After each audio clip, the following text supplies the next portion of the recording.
Meu nome é Bruna Denzer Tolkien, eu sou acadêmica do segundo ano de odontologia da Unipar, do campus de Cascavel, e esse trabalho foi realizado por mim, pelas acadêmicas Camille Schaefer Luiz, Maísa Detone e Lislene de Oliveira, e orientado pela professora Letícia Nadal.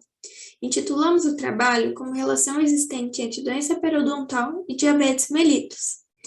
Então, a doença periodontal ela é uma patologia crônica que acomete as estruturas de suporte dos dentes, e ela tem sido muito relacionada com a diabetes mellitus, que é uma doença metabólica proveniente de falhas na secreção ou na atuação da insulina no corpo.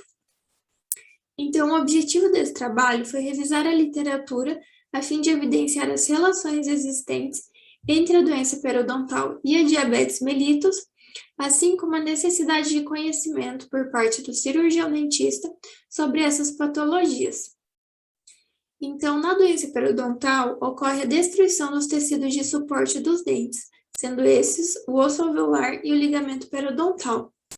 E ela é mediada através da resposta imunológica do hospedeiro, ou seja, o próprio corpo, na tentativa de proteger contra o ataque bacteriano, ele acaba produzindo substâncias que são as citocinas, mediadores químicos e metaloproteinases de matriz, mas que resultam na intensificação da destruição periodontal. E além disso, a doença periodontal ela é considerada multifatorial, pois ela envolve desde a presença de bactérias gram-negativas, o biofilme aderido à superfície dental, até fatores predisponentes genéticos e também sistêmicos. E a diabetes mellitus é uma doença metabólica caracterizada pela hiperglicemia, em que há um erro na produção de insulina pelo pâncreas ou na sua atuação no organismo. E ela é medida através dos níveis de glicemia, que em jejum, até 110 mg por decilitro é considerado normal, até 126 mg por decilitro é considerado uma pré-diabetes, e acima desse valor, então, já é a diabetes. Então, muito tem se falado sobre a relação que existe entre as duas doenças.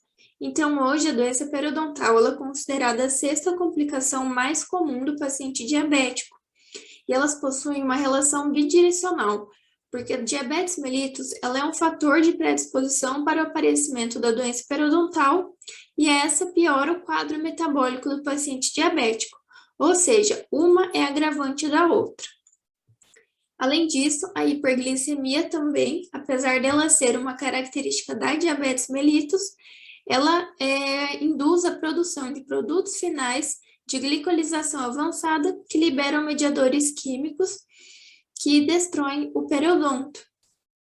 E as bactérias presentes na periodontite também, através da invasão pelos tecidos, podem chegar à corrente sanguínea, ocasionando uma inflamação sistêmica.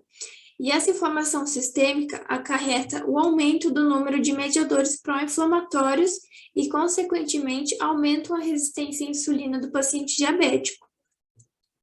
E, além desse, existem também outros fatores, que são a diminuição da quimiotaxia, alterações salivares que favorecem o desenvolvimento de bactérias periodontopatogênicas, e também a alteração dos tecidos exibe maiores quantidades de MMPs, que são os metaloproteinados de matriz, que acabam degradando o colágeno e favorecendo também na destruição periodontal.